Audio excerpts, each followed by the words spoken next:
سلام. امروز روز یک شنبه یه پارتی توی پارک همشهری‌ها راه انداختن به خاطر عید فطر. همه مشغولن.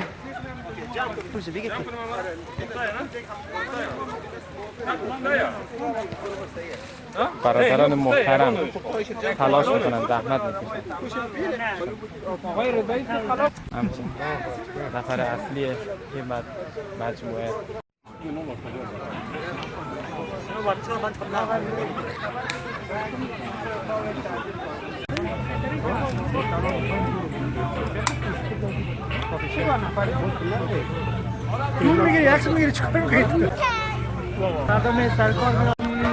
اشلونک یا حبیبی اشلونک. آفرین، خیلی کارگره، بچه خوبیه. چطوری بهار؟ خوبی؟ خوشی؟ یزدان چطوری؟ خوبی؟ ها اشلونک یا حبیبی؟ كيف حالك؟ عيدك مبارك. آمار میگیرم، میخوام برم بدم اطلاعات. فرصه سعیده شفتک. فرصة سعيدة شفتك حبيبي. من یک 5 دقیقه صحبت کنم.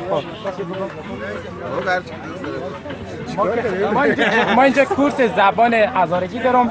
اینا خوبی؟ قولو خوب.